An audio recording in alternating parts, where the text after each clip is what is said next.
Just try it. You're just doing it. Dive in. Hello and welcome. I'm your host, Erin, and today we have Kelsey as our guest, as our first guest. Hi. I'm so excited to get started with this. You're somebody who I am so proud to have as a friend who is willing to come all the way to my house to film a podcast episode with me and like jump off this cliff with me. So far, 40 minutes. How could I possibly do that? Traffic was not great today. It was not our friend. But at least we got dinner and wine out of it. Heck yeah. Love it. Thanks for dinner. I am so happy to have Kelsey here because one of the reasons why I started diving deep into this topic is because of an experience I had going to Kelsey's birthday, which we'll get into after the first story. But Kelsey, I want to know, has anything ever happened to you, or have you ever heard of a story that like something just felt like it wasn't rooted in this reality, or something that made you question our reality? Yeah, my earliest memory of this, or one of my earliest memories ever, is I was 3 years old in my childhood home in South Africa, and I had this mug. It was very common in South Africa to make tea. Everyone was having tea. It's very British influenced. And it was my favorite tea mug. I had it every single night with heaps of sugar and milk, of course, but tea. And it had, the handle had a little bunny rabbit shape, or the handle was made to look like a bunny rabbit. It was my favorite mug in the whole world. And I loved this thing. And one day, I remember this, and my mom has her own recollection of this, but one day I somehow came across having this mug in my hand in the hallway. So ways away from the kitchen, close to the bathroom, in fact. And I just had this mug in my hand, and I look at my mom and I go, none of this matters. Nothing matters. I said, I could break this mug and it wouldn't matter, because this life is a dream. And when we die, we wake up. That must have freaked your mom out. What did your mom say? I don't remember, but I cannot imagine as an adult person. It's like all of a sudden you start speaking like an adult, and not just an adult who like has been through shit. Yeah, it was, I can only imagine how sobering it was for my mom to hear her child saying this. Mind you, my mom is an eccentric person and is very into spirituality and all sorts of magical and fantastical things. So I'm sure for her, it was a little less jarring than for the average person if they heard it. And I don't remember what she said. I don't know if she entertained it or asked more questions, but I just remember this feeling that really felt so true in my gut, which was, yeah, this life, this existence, it feels real, much like when we're dreaming. And I've thought about this as I've grown and developed my brain. And I think back on this moment, and I think, yes, you're in a dream. Something terrible is happening. Something amazing is happening, and it feels so real. And then the dream ends, and then you wake up, and you're here, and you're in this version of our reality. And I just, I'm like, wow, Kelsey, three-year-old Kelsey, you were doing some profound stuff. Well, at 3 years old, I feel like you don't even have the language to understand what a dream is. Right. Like at 3 years old, it's like reality versus a dream. Do you even have dreams at 3 years old usually? Probably. I remember, forever I've always had crazy vivid dreams, and I'm sure there's lots of commentary online talking about, of course, the significance of dreaming. You and I have talked about lucid dreaming and traveling in your dreams. And for as long as I can remember, I've had really, really vivid, crazy dreams, and I've journaled some of them, and I'm sure there's... Do you still have the journal somewhere? I have it as a note on my phone. Oh, and I love that. I often wake up mid-sleep, really, and I'm like blindly with eyes closed typing these dreams. So it's funny to read back what autocorrect has done or what nonsense I've typed out. But when they're particularly good dreams, I really know I have to capture them on my notes. Okay, amazing. Sorry, I had the hiccup. Okay. Okay, so we're going to get started with some stories. Yeah. Some will be a little bit creepy, some less so. Some actually might fit into your story a little bit, which I'm excited about. I'm ready. But yeah, so these stories were taken from Reddit.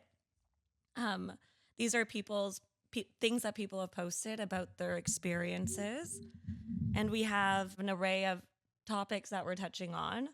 So the first story that we have is from Glitch in the Matrix, and it's Ooh. 7 years old, and it's called "I was severely injured in a wreck, but I wasn't." Wow. Definitely Mhm. sounds familiar. So the story goes, "This morning, I wrecked my car. It was such a silly way to wreck it, but it happened. I started up a hill, and there was a truck and a trailer turning up the hill in front of me. I was a good few cars lengths behind him, but I still slowed down because he was moving slowly. He quickly made a turn, I sped up, then he stopped suddenly, leaving the trailer sitting out in the road. I slammed on my brakes and tried to stop, still ended up sliding into him. The next couple of seconds were a bit blurry, but I remember seeing the front of my car slam into the trailer, and that part of the trailer that comes down to drive vehicles, lawnmowers, or whatever else, came right through my windshield. The whole crash only lasted a few seconds, but I know my car had went under the end of the trailer, jarring the piece loose, and it's swinging into my windshield, hitting me in the face. Whoa. The next thing I remember is feeling the metal slam into my face and tasting the blood. My face hurt so badly, and my 2-year-old was screaming in the back seat. My head was hurting worse than any pain I had ever felt, but I had to make sure that he was okay. I laid my seat back enough to twist around to look at him. He was safely buckled in his car seat and had no signs of injury. He was obviously just scared, as he had been asleep a few minutes prior to this. When he saw my face, he screamed louder and started crying even more. He was screaming, "Mommy, Mommy," through his sobs. He was crying so hard, he was going silent between breaths. The last thing I remember is hearing the guy I hit calling the ambulance. As I drift off, I can hear my baby screaming, but I don't have the strength to get to him. The next thing I know, I'm waking up in a panic, and my eyes pop open, and I'm hitting the trailer again. This time, it was different. The trailer twisted up and swung in the opposite direction, throwing a riding lawnmower off into the ditch. I quickly turned around, and my 2-year-old was still asleep in the back seat. I was so confused and scared. My first thought was that I had died and I was stuck in a loop of crashing into this trailer. Oh my God. I know how silly that sounds, but it was the first conclusion and the only one my mind could gather at the time. I stood there dumbfounded for what seemed like forever until I heard the guy that I hit telling me to please say something, or he was calling 911. I turned to him and told him I was fine. There wasn't a scratch on me, and my 2-year-old was sleeping peacefully in the back seat. This time, several things were different. Instead of hitting him directly front center of my car, I only hit him on the driver's side. And I wasn't injured at all. Not a single scratch where previously my face had been hit, and I felt pains in all sorts of different parts of my body. There were vehicles stopped behind me, and things continued as they normally do after a wreck. The cops were called, and they started cleaning up the accident. The lady in the car behind me finally got out and came to ask if me and the little guy wanted to sit in her car until everything was done. I declined, and she asked if I was sure I was okay. She said she just knew I'd been hurt because she saw the trailer come through the windshield. When she looked at the front of my car... Oh my God, full chills. That's crazy. When she looked at the front of my car and saw my windshield still intact, she was completely dumbfounded. Oh my God. I don't know if it was a glitch, divine intervention, or a coincidence. Did my mind simply fill in the blanks and perceive an accident differently than it happened? Right. I don't know, but I'm very thankful that me and my baby are completely unharmed. Oh my, are you okay? Yeah, no, I'm fine. Wild. Oh my God. Right? That is so crazy. I know. So like stories like this come up all the time on these threads. Yeah. And so the story that I have that kind of led to me diving deep into the parallel universes, NDE, glitch in the matrix rabbit hole, What does NDE stand for? near death experiences. Okay, So thank people you. who kind of have an experience, of dying or feels, something and then come back or. Yeah. But I was actually driving up to Kelsey's birthday 2 years ago. She rented a cottage up north. And I don't know why. I just had this like knot in my stomach about driving. Yeah. And I drive up north all the time. I'm always. Yeah, you're a great driver. You drive Yeah. long distances often. I have no problems. And I was supposed to bring my dogs. And for whatever reason, I just had a bad feeling. And I called Kelsey before we even, like a couple of days before. And I asked if anyone had room for me in their cars because I didn't want to drive. And then Kelsey, it turned out nobody had room, but one of the girls had offered to come with me. And I was like, oh, I don't want anyone in my car. I ended up dropping off my dogs at home, at my parents' home, before coming up. And I just it was just this weird disassociation almost of knowing that something was going to happen. Yeah. And then like a block away from the destination, like right by where the cottage was that I was going to, I was making a left turn. I was slowing down. You were on like a single lane road, basically. Yes. One lane going one way, one lane going the opposite. And there were a bunch of sort of windy turns. But this is the type of place where to the right, there was sort of like this rock face. And to the left, there's just a 6 or 8 foot drop of a ditch into forest. Yeah, really. With massive trees everywhere. Exactly. So you're really in the countryside and people like to go faster than typical, and they like to take people over if they're not going fast enough for them, even though it's not the safest thing because it's so turny and there's like so many.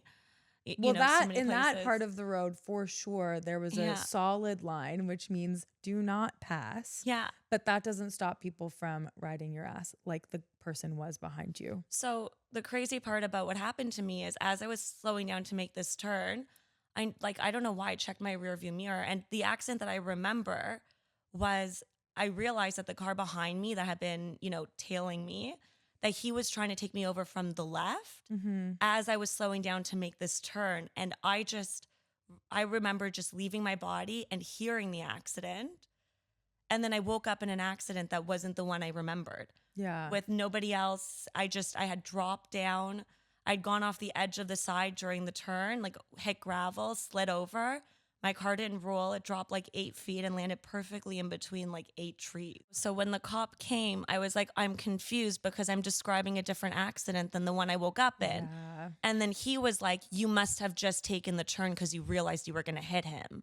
Because I kept saying to him, I'm confused because there was a red car involved that was behind me. And I'm confused as to how I don't remember and he had said to me, he's like, you must have been avoiding that accident that you saw in your head. Right. But it was such an odd thing because I had a memory of something that didn't happen. Crazy. Yeah. Yeah. And then, but the other feat of it all is, so you take this turn, you miss the road. Well, and that's, But I didn't just miss it. I missed it perfectly where my car didn't fall, it didn't flip, and it landed perfectly with 2 trees on my left, 2 trees on my right, and 1 in front of me. Like my car was placed in between 5 massive trees. Like if I had not missed the turn at exactly the angle that I had missed it on, technically, like I would have rolled or I would have hit any of those trees. Yeah, so you would have gone careening into a tree, but rather you somehow found this straight up clearing where your car just went off the road, stayed 8 foot above any solid ground, and then just dropped. Yeah. And you didn't hit any tree. And that's, I don't know, that's a feat in of itself. But I know that there's so many crazy things to this, but one of the beautiful things and the outcome is that happened and you didn't hit any tree. Well, Thank God. one of the even crazier parts is I didn't have, every airbag went off and I didn't have a bruise. Yeah. I didn't have a seatbelt bruise and I was wearing my seatbelt. If I hadn't and I dropped 8 feet, I would have gone through like something. Yeah. I didn't have a seatbelt bruise. I didn't have an airbag bruise. Every airbag went off. The ambulance came and they just thought I was in shock because they're like, how are you not bruised anywhere? And when Yeah. they examined me, they're like, we don't know how that happened. Yeah, everyone was like, everyone was like, an angel must have been looking out for you and avoiding a different accident because we have no idea how you're walking away from this without a bruise. Yeah. Which was insane. It's amazing. But it reminds me of that story that I just read because, having those memories of something that didn't happen and walking away without a bruise is such a crazy feeling. Yeah. I feel like after that, I think knowing you, this is a realm that you've always had interest in, and Erin's always been a mega researcher and she loves diving deep, and this is how I know my friend to be. But I think after this experience, it was really a catalyst for you delving even deeper into what is it? What do you call it? The like universe theory versus simulation theory, quantum glitches, theory, quantum theory. Like it's been amazing getting to learn all of those different things from you. It's been a fun journey. Anyways, we have an update from this story. Okay. So the OP writes. Yeah, back from one crazy story back to the first crazy story. Yeah. So the story, the OP, which is the original poster, she writes, I've had a lot of messages and several comments from people asking if I've noticed any subtle differences in my reality. Not had the opportunity to answer anyone back individually. A lot of you have asked about major differences such as politics or history.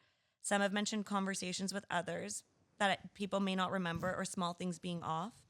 As of now, I haven't noticed any changes, but it's only been 42 hours since the wreck and not a lot of time for me to notice anything, but I'll keep you all updated. When I spoke to the insurance company today, the representative said that there was some conflict in the accident reports. Basically, the other party claims that I just failed to see him and drove into him, where I reported that instead of making the full turn, he suddenly stopped leaving the trailer in the road. I had already started to speed up, and by the time I reached him, he should have already fully turned. I know they've attempted to reach out to the lady that witnessed the accident to figure out what she reports and to see if she reports anything differently than what we already discussed. And if I get the opportunity to speak to her, I will update you all. And that was it. Wow. Mm-hmm. That's like, I guess it just begs the question about really what is real. And it really comes down to your perception of it. And it's hard to grapple with the idea that isn't fact sometimes, right? Like her version of the story is one thing, his version of the story is another. What is true? And then also, what path was she on that she then like took a fork in the road, right? Like she remembers something so vividly. And I think, I know our brains are so powerful and we can fill in gaps and we can really embellish memories or make things up and believe that what we're saying to ourselves or to other people is so true. But in something like that, it's just, it's inexplicable. But maybe both are true. Right? Like maybe, maybe she did die. Maybe in that timeline, the people around her are going through a death and she popped over to the timeline most similar to the one that she previously lived in. Yeah. But where the driver had moved his car in a different way. Yeah. And as a result, the trailer didn't hit her. You end up waking up in the timeline where there's a little bit of a change that you survived it. And that's, the whole quantum immortality bit, which I'm sure if you're listening to this podcast, you probably are already in the know. But for those of you who aren't, it's this idea that with many worlds theory or simulation theory, they both are rooted in the idea of parallel realities kind of layered on top of each other, and there being an infinite amount of realities that exist simultaneously that you exist in. In simulation theory, the idea is the simulation could be running two different simulations at the same time, or two different realities within the same simulation or more. And then in many worlds, the universe divides every time quantum things interact. So using either one of those theories, they would explain your consciousness just kind of jumping. So now even though she remembers the past from the previous timeline, she's now living with the past of the timeline where the trailer hit the way that it did for the driver.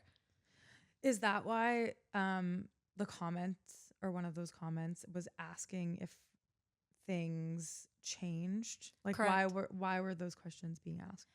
Because the idea of infinite universes means that there are ones that are very, very closely or very similar to yours. But there will be a few things that are off because they're never going to be exactly identical, because they would have gone on in a different way. Right. So you might, there are some theories that there would be kind of these junctures that most timelines might experience, or these like meetings that are, there's similar points that you would experience in different timelines. Right. But like maybe a car accident was happening in a couple of timelines because that was something that was the big thing that was going to happen to her soul. But then the pasts would have been different in each one. Yeah. Okay.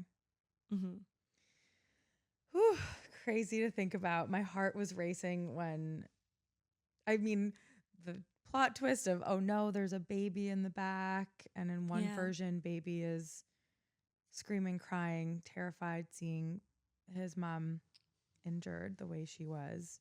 And then in the other world or reality, baby sleeping, unscathed, totally fine. Like that's, and she's fine. Yeah. And I feel like we've seen maybe more and more recently in TV, movies, what have you, this is being sort of shown. Like I can picture this almost playing like a movie in my head. Yeah. Where it's like one scene, it's the first horror, and then the second it's totally fine. And what do they call it? I was listening to something in oh God, I forget the word that the scientist used or the quantum theorist used, but he was saying that when something becomes so embedded in popular culture that a 7-year-old could kind of understand the main concepts. Oh yeah, like there's this idea that many worlds theory 20 years ago would have been something that nobody understood, but now it's, in comic book series and, a 7-year-old who's watched Superman and Spider-Man, they're like, oh no, of course we understand parallel universes. Yeah. Of course there's an infinite number of them that exist. So that's like all of this is becoming more mainstream. I mean, imagine with aliens, like a couple of years ago, well, not a couple, like 30 years ago, people would have been like, what do you mean there are these like gray men in the sky? Now with all of our movies, it's like, oh no, we wouldn't be phased if like a saucer was flying around. Attitudes are definitely shifting to a lot of, for a lot of things. Yeah. Okay, so the next one I'm going to read you is a famous one. It's one that lives in Reddit. It's Reddit infamy. Is that the word? Reddit infamy? Notoriety, infamy. Yeah. So it's originally a comment on an Ask Reddit post, but the story is now referred to as Awoken by a Lamp. Okay. I'm intrigued. Oh, and it's 13 years old. I'm intrigued. See, we're still getting used to the mics. So it goes like this. My last semester at a certain college, I was assaulted by a football player for walking where he was trying to drive. Note, he was 325 pounds and I was about 120. While unconscious on the ground, I lived a completely different life. I met a wonderful young lady. She made my heart skip and my face red. I pursued her for months and dispatched a few jerk boyfriends before I finally won her over. After 2 years, we got married and almost immediately she bore me a daughter. I had a great job, and my wife didn't have to work outside of the house. When my daughter was 2, my wife bore me a son. My son was the joy of my life. I would walk into his room every morning before I left for work and doted over him and my daughter. One day, while I was sitting on a couch, I noticed that the perspective of the lamp was odd, like inverted. It was still in 3D, but just wrong. It was a square lamp base, red with gold trim on 4 legs, and was a white square shade. I was transfixed. I couldn't look away from it. I stayed up all night staring at it. The next morning, I didn't go to work. Something was just not right about the lamp. I stopped eating. I left the couch only to use the bathroom at first. Soon I stopped that too, and I wasn't eating or drinking. I stared at the fucking lamp for 3 days before my wife got really worried. She had somebody come and try to talk to me, but this time my cognizance was breaking up and my wife was freaking out. She took the kids to her mother's house just before I had an epiphany. The lamp isn't real. The house isn't real. My wife, my kids, none of this is real. The last 10 years of my life are not fucking real. What? The lamp started to grow wider and deeper. It was still inverted dimensions. It took up my entire perspective, and all I could see was red. I then heard voices, screams and all kinds of weird noises. I became aware of pain, fucking shit ton of pain. The first words I said were, "I'm missing teeth." I opened my eyes. I was laying on my back on the sidewalk, surrounded by people that I didn't know. Lots were freaking out, and I was completely confused.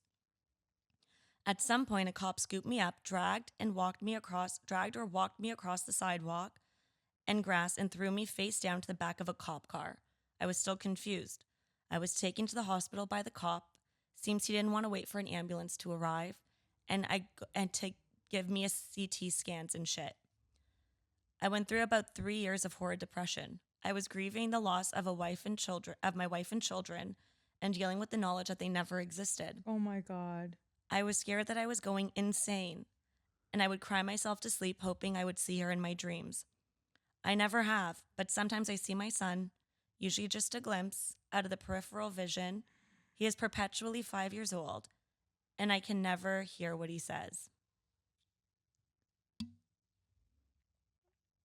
Wow. Yeah.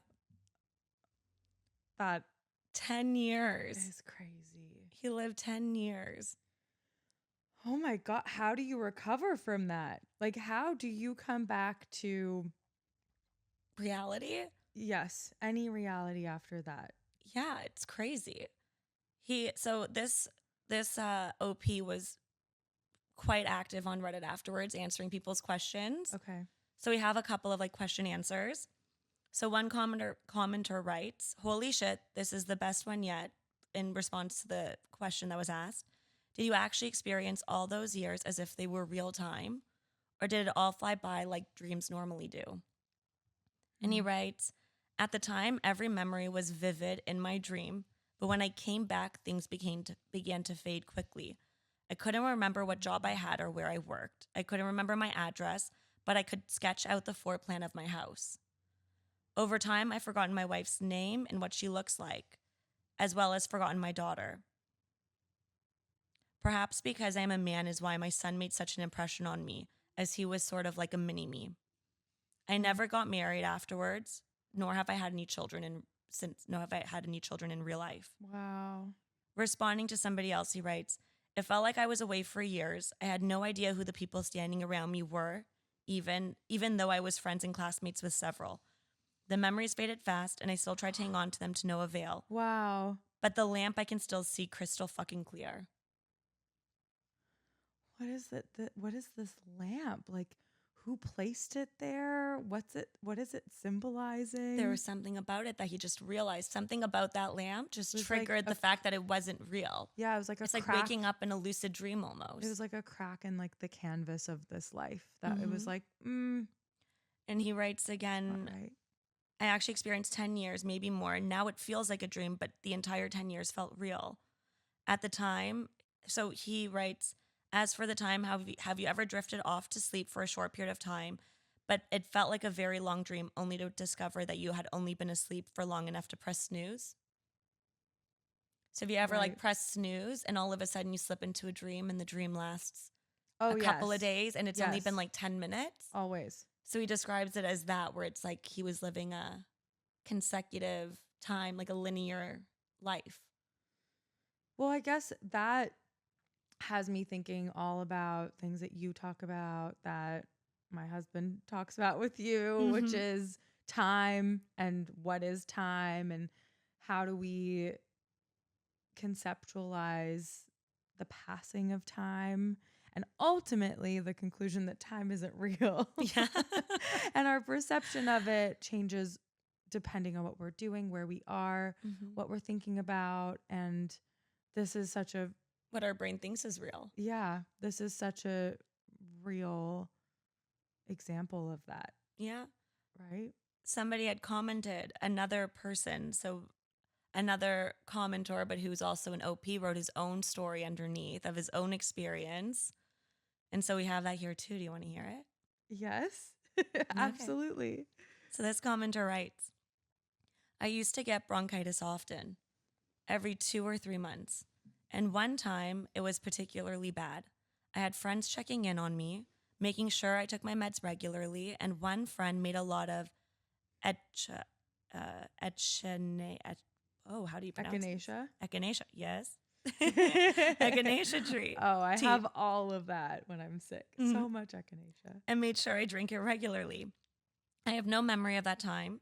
During that time, I lived a completely different life.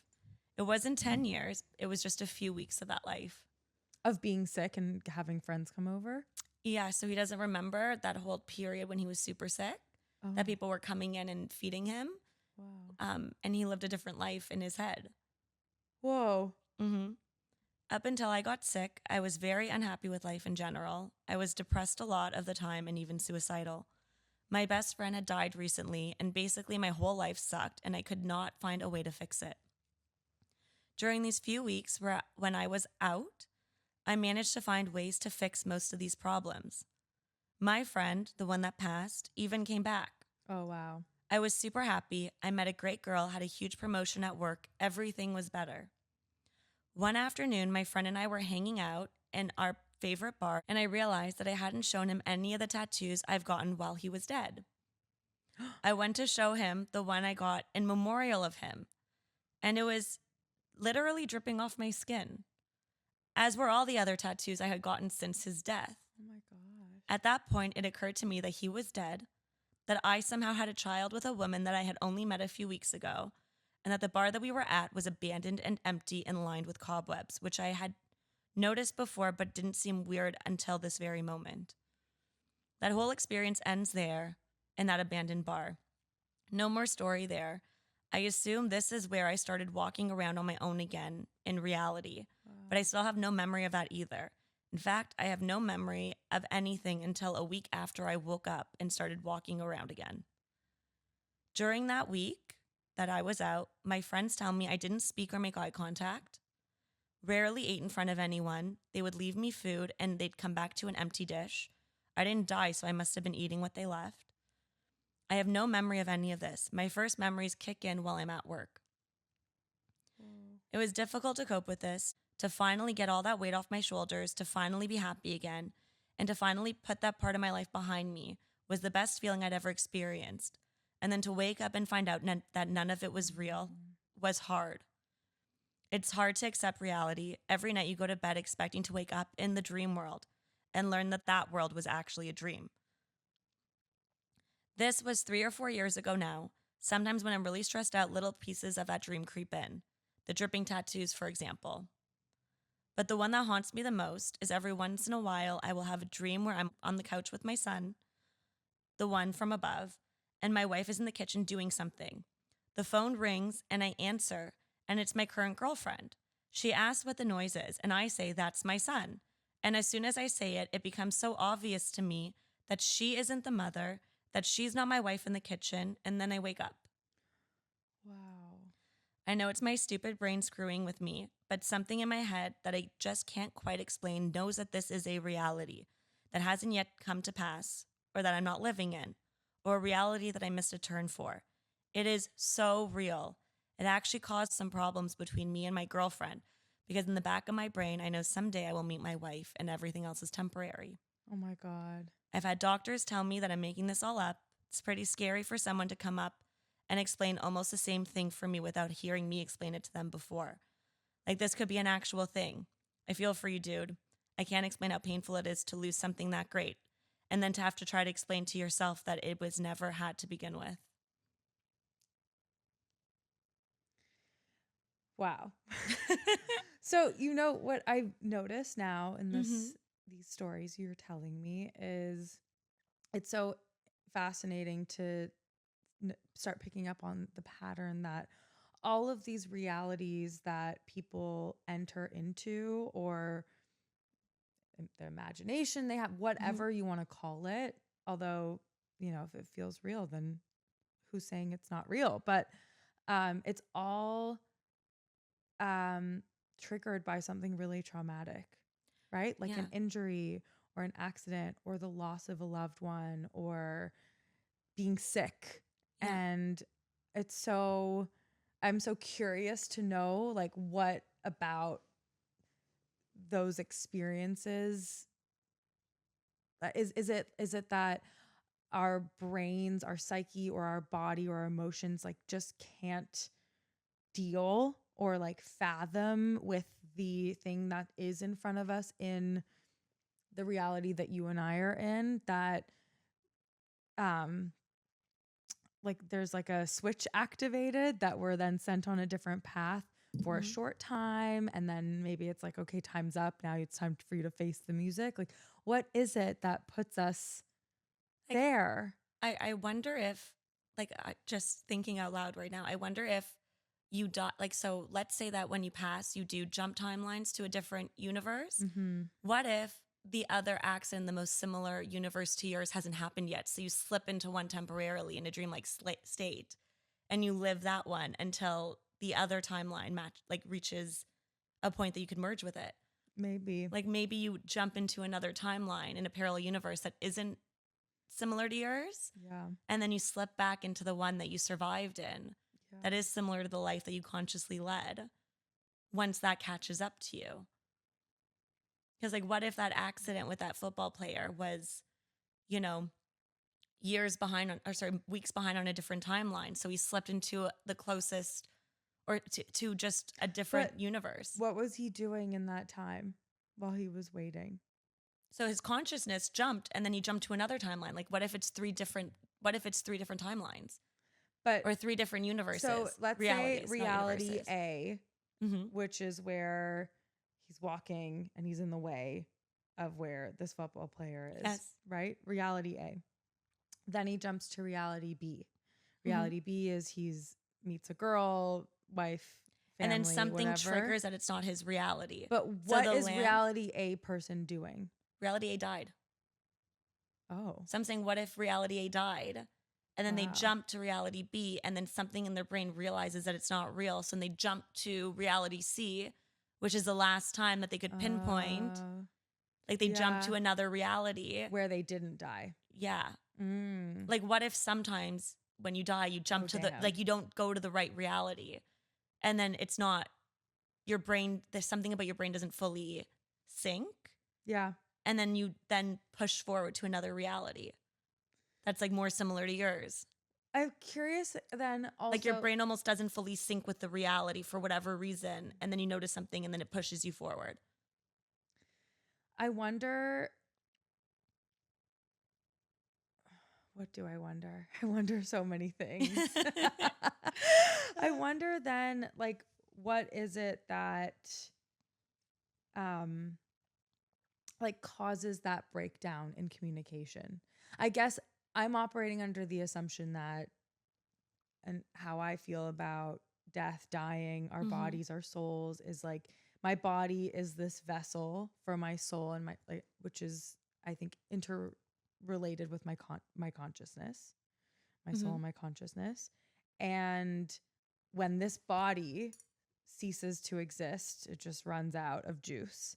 My intangible soul does travel elsewhere, but in my assumption of like what is how it should work, yeah, which I feel like even using the word should opens up a gap for, okay, well, maybe it shouldn't work that way. But in my assumption is when that happens, when this body dies, this life and the memories that I have with it also die or close off. Like we kind of close that box. And then I do start anew. And maybe throughout that next life and that next body that I inhabit, certain things might come up and I might experience deja vu or things feel familiar. Sure. But I'm not fully remembering my previous life. So I think, things that I have read, because obviously all of these are just people's ideas and nothing is really, nothing's proven. But I think that there's my understanding, what I have kind of come to believe, at least for now, is that there's two parts to it. There's the soul living a conscious life and or living, their soul contract out in a sense, or like what they're supposed to do. Right. And I feel like at certain intervals, you're asked if you want to go back and reevaluate, go back to the soul world and reevaluate and choose your life again. Or if you die in a timeline, if your conscious timeline, you're given the choice to continue in a reality of the same life to fulfill whatever you plan to do during that lifetime. Okay. And we have a certain, the soul has a certain amount of time that it can live a life that we choose before we get incarnated. And then once that life, or we've learned what we need to from that life, or we've kind of experienced what we hope to experience, but before we were incarnated, once we've done that and then we die, then we go back. Right. And then we choose our next quest or our next challenge or our next series of challenges in our next incarnation. But before that, I feel like, something that resonates with me is the idea that you're given a certain amount, maybe an infinite amount of chances to continue living out this life. You have a certain number of lives in the game of that life. Well, in simulation theory, there doesn't necessarily have to be an infinite number of parallel universes. Think of a character who dies in a game, like in Mario Kart, they go, is it Mario Kart or, I don't know what games, Super Mario, where they fall over and they pick them up and they reset them if you have another life, the little bird or whatever picks them up and drops them to somewhere the last point where they were. Maybe we have a certain amount of times that we're able to do that before we fully reincarnate. Yeah. I see. When you explain it like that.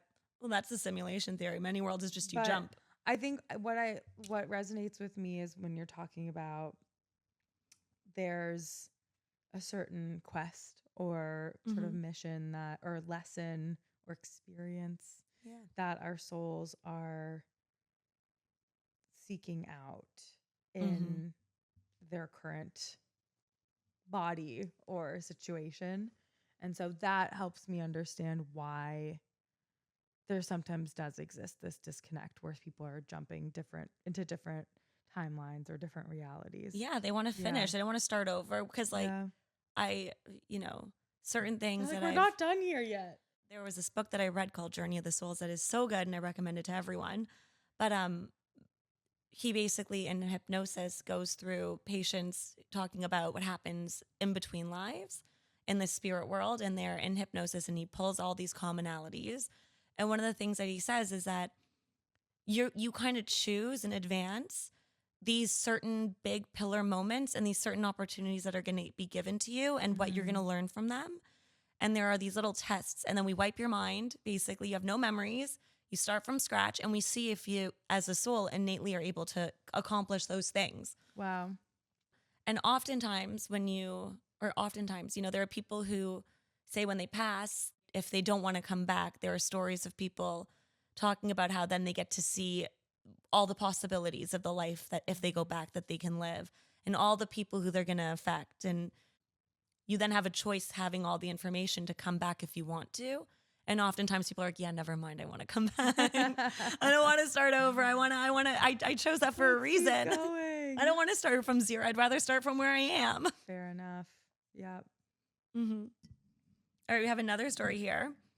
This one is called, I'm pretty sure I just went into another dimension. This one is 10 years old.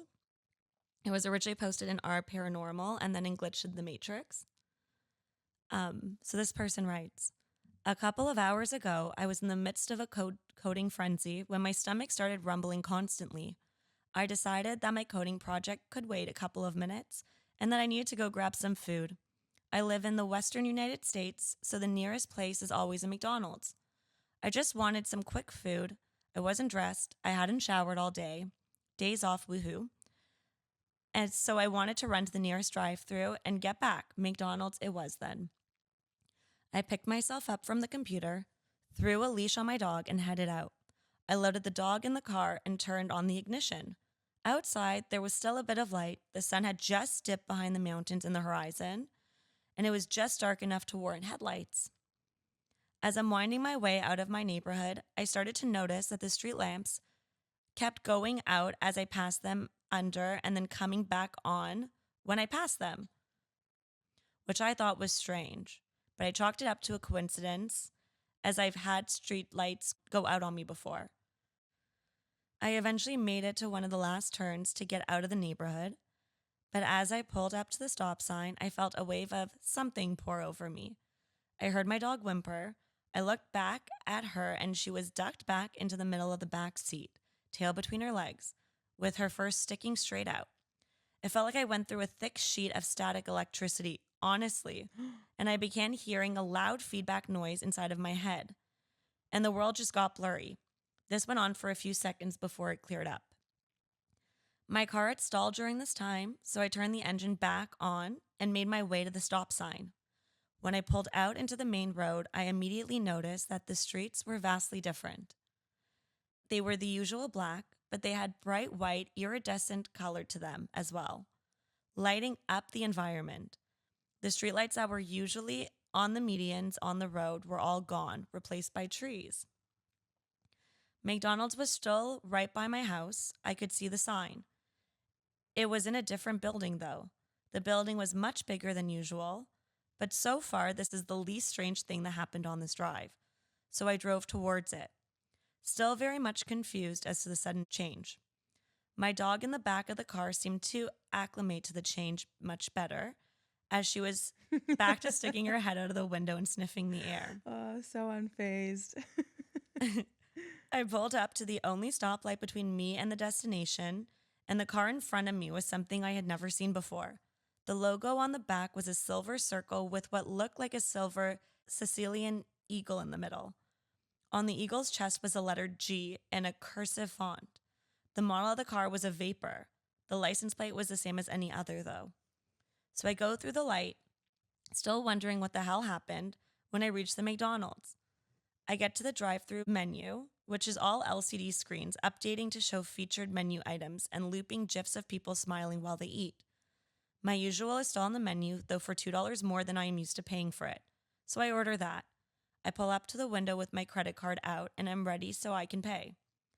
The worker opens the window and greets me. I greet him and hand him my card. He looks at it and then back at me and says, "We don't accept that here." What? And then hands me a gadget that reminded me of my dad's blood pressure monitor. I guess I was supposed to put my finger on it, but I was so thrown off, I just asked, can I just pay with cash? Cash? Sure, I guess. So I hand him $20 and he inspects it for longer than anyone should, and then proceeds to give me a receipt without change. When I asked him about the change, he looked at me with a very confused face and said, "We don't have cash at this location, sir. We only give cash vouchers."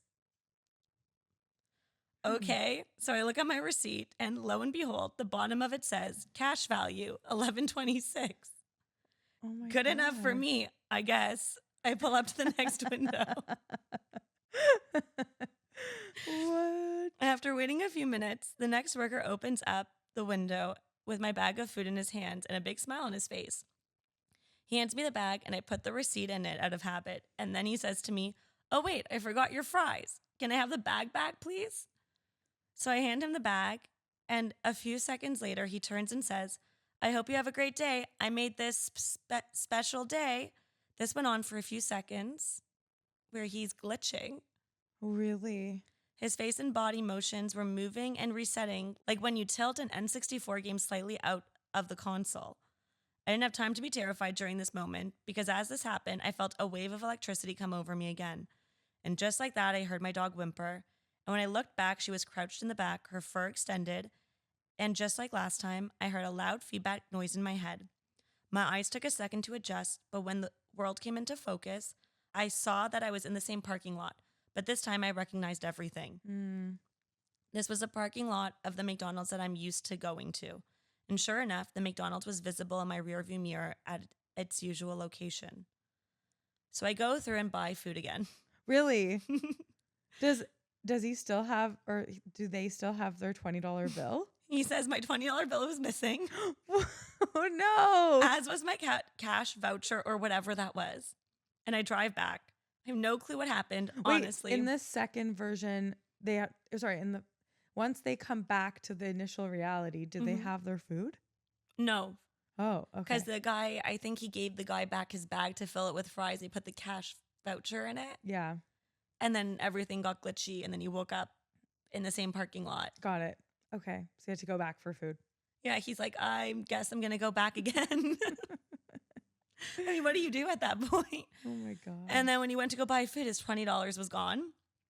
And he didn't have the cash voucher or whatever that was. And then he drove back. And so he writes, I have no clue what happened. Honestly, I just wanted to get as much detail as I could write down fresh out of my mind. What do you think? What do I think? Yeah.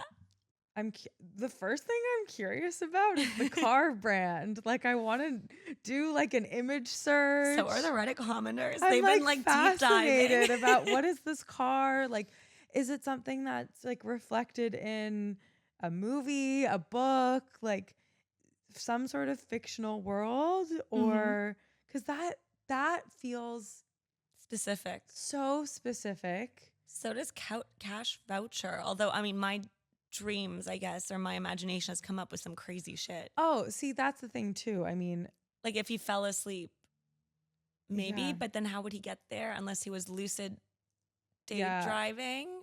Yeah, which is, and it doesn't sound like it was so late. It also doesn't sound like it was so late. He said the sun had just gone down. Yeah. I'm also, man, if animals could talk. Because I wish that dog could be like, yes, I corroborate this story. I was there. It was spooky, but it is weird that the dog had a reaction both times that he felt the shift. And like, what is this static sound that he's hearing? And this weird, just like feeling, like, what did he say? He felt like he was like passing through like a fog or something. I think so. It really, something about what you're describing to me keeps making me think about the show Severance. Have you heard of Severance? Have you watched it? I haven't. You would love Severance. Oh, is that the one where they forget everything when they leave the office? Yes. Yes. I like watched the first season, but I never really got behind it.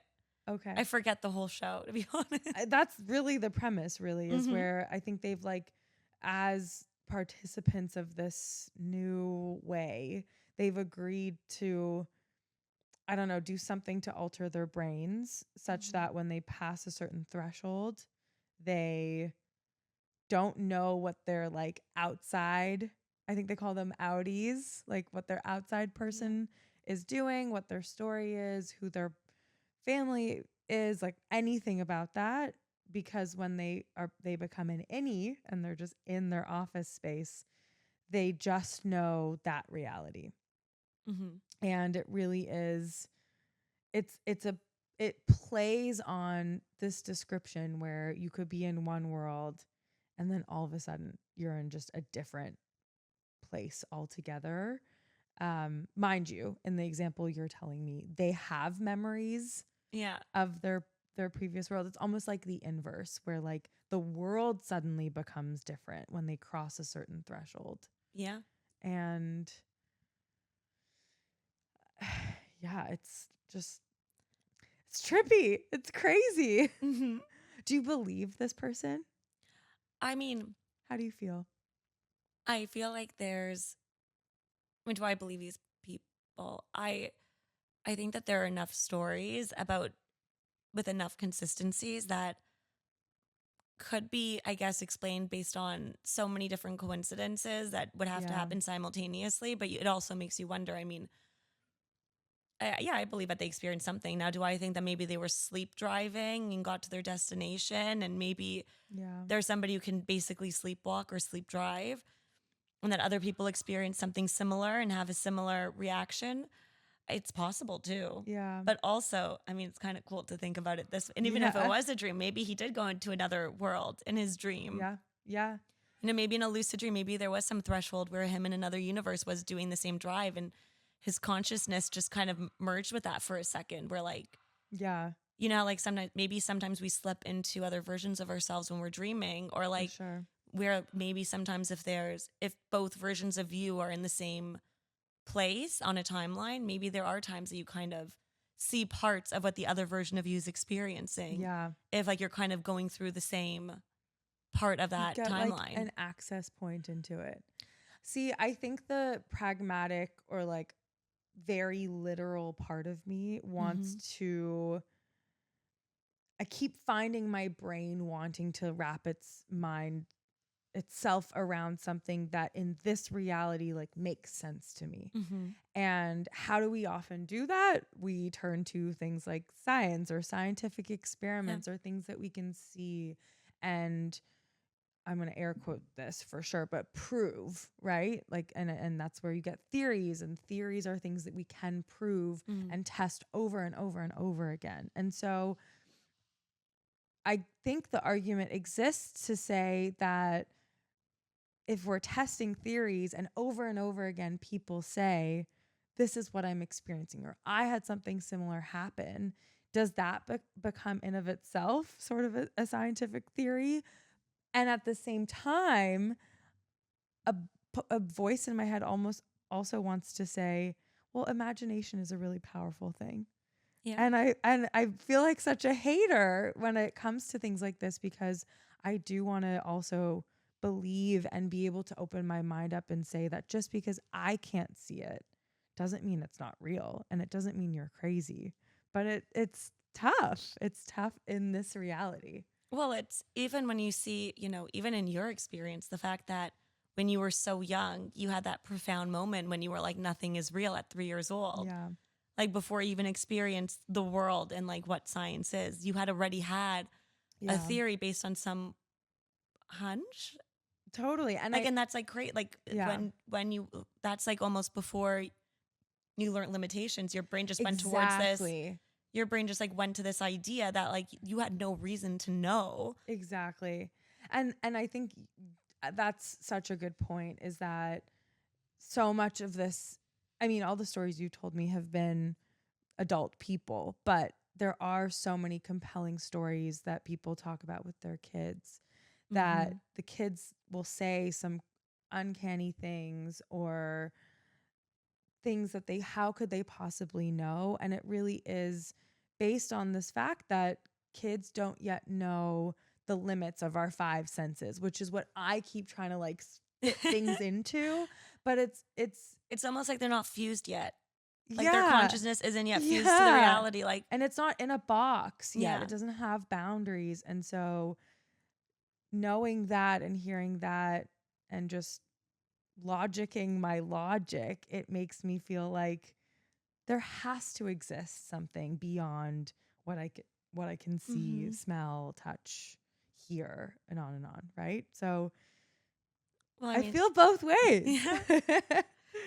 All right, we have some comments here. One of the commenters that I thought was funny writes, I'd like to think that in some alternate universe, a McDonald's employee is posting on Teddit about this really weird story where this guy pulled up to the drive-thru window with a strange looking car, paid cash for his meal, and then when they went and took the bag of fries when they took the bag back to put fries in it, he vanished into thin air along with his car.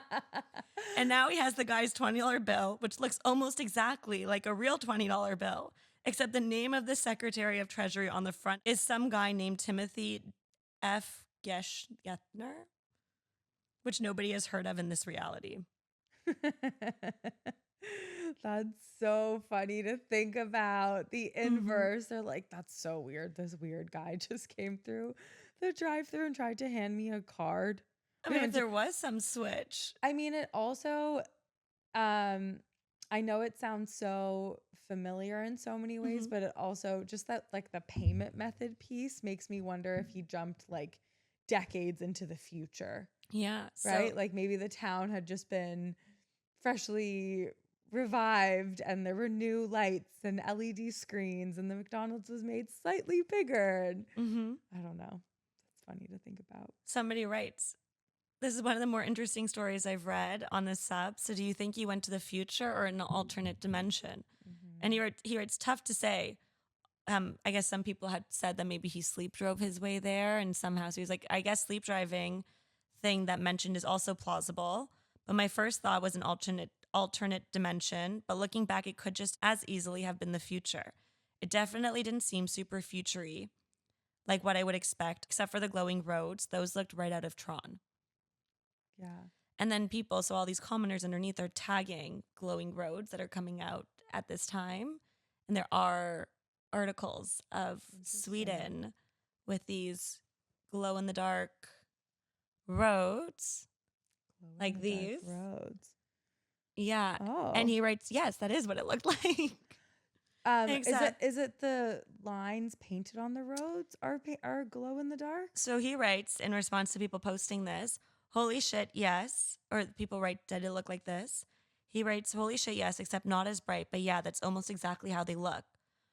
I suppose it could have just been the lines in the road that were glowing instead of the road itself. It just looked as though it was coming from the road to me. Wow. Mm-hmm. I really want to talk to his dog. Yeah, me too. See what they have to say about this. It's not just that it wouldn't just be that he would have been sleeping. It's also, unless like he also slept through, it's also recognizing that his dog had a reaction. It's being able to pick up on that. That's so weird. I feel like usually you can't read in lucid dreams, they say. It's tough to read things. Oh, yeah? That's almost like the lamp in a lucid dream. It's hard to stay grounded. So when you realize that you're lucid dreaming, you're supposed to avoid reading. Oh. Otherwise, it becomes like the lamp and wakes you up. Okay, Wow. do you want to hear another one? It must have been his fries that that knocked him back into his reality. Or yeah, I guess it wasn't. You would think that it would be the I don't take cash, or sorry, the confusion about taking cash and no card thing that might have made him realize he was in the wrong place. Weird. Yeah, one more. Okay, one more. Yeah. Okay, so this story is also called similarly, I'm pretty sure I just went to another dimension. Okay. This is 2 years old. Promise I'd post the story earlier on. Way back in 2004, I was living with a friend in England.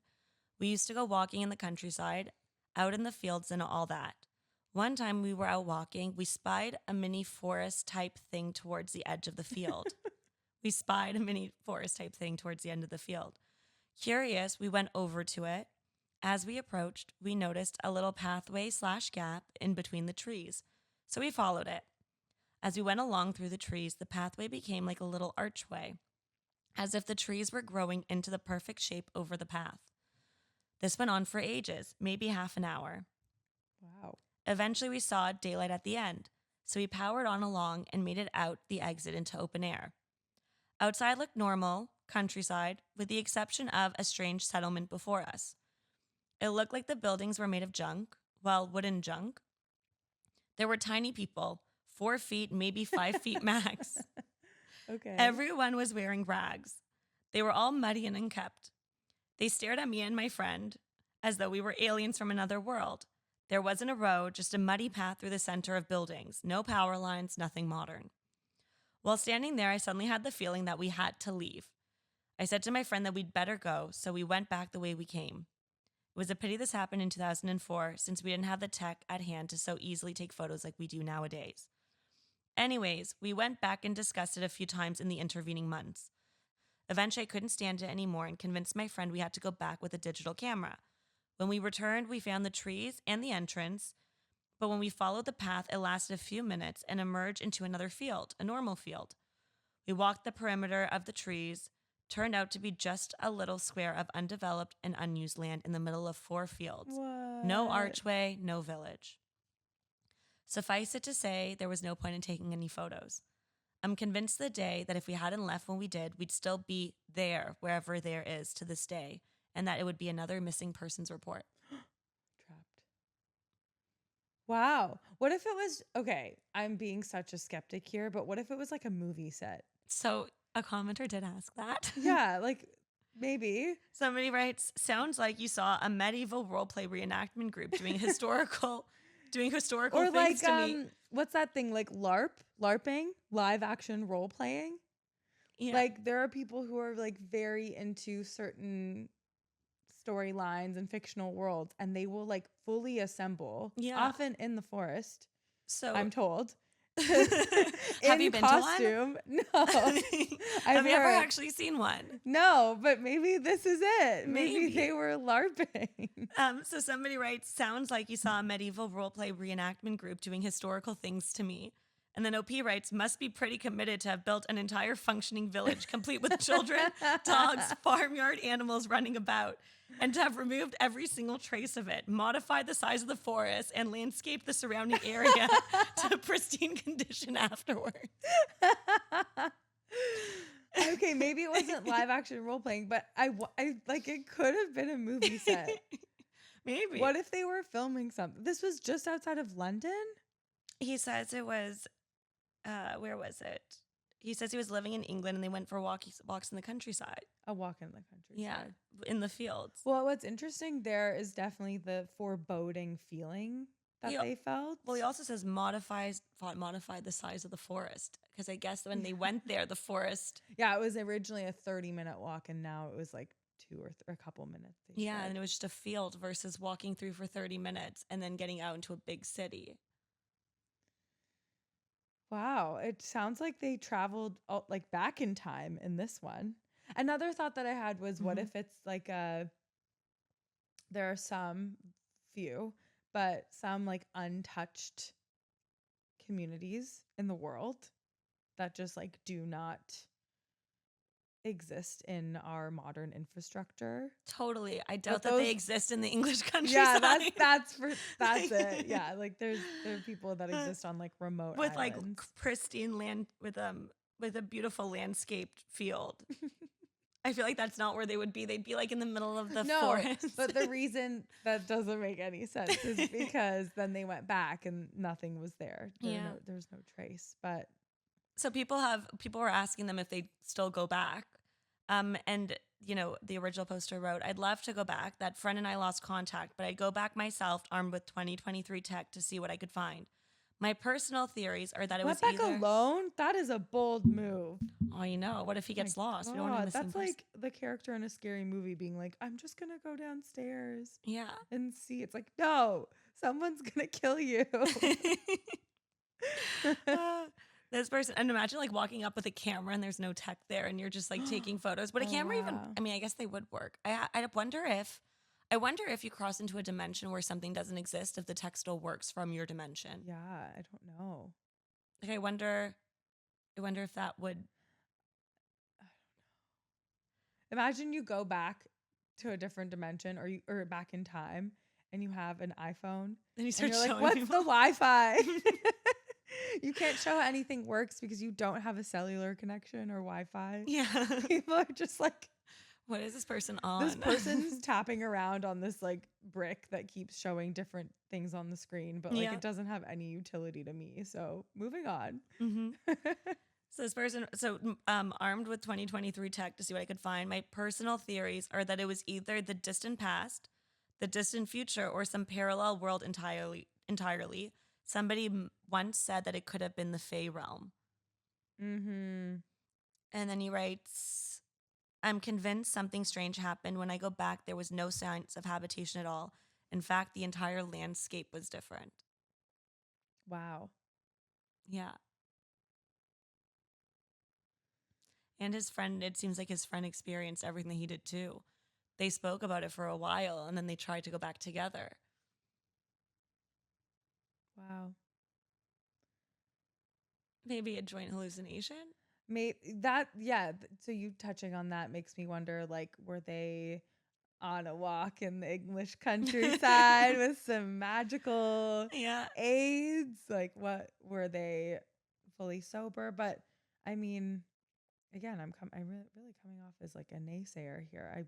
I believe what they believe to have seen. It's just inexplicable, really. What would you do if you stumbled into something and you just like realized that it wasn't right? Would you turn around? Would you just continue going? I like to tell myself that I would really try to follow my intuition and my gut in moments like that, because I think, as much as I keep saying, like, using logical thought is something I do, I think my question would be, do I feel safe?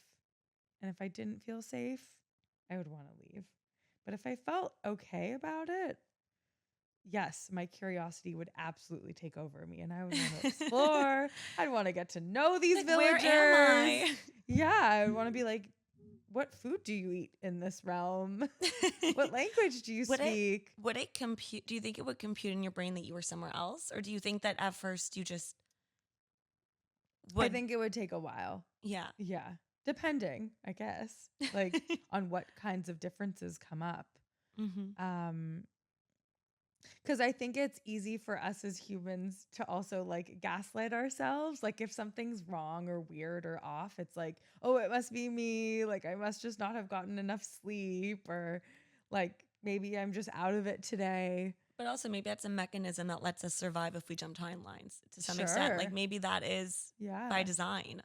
Yeah. Because we're always merging with other timelines. So you will remember things. If that is true, you'll have a different memory than other people.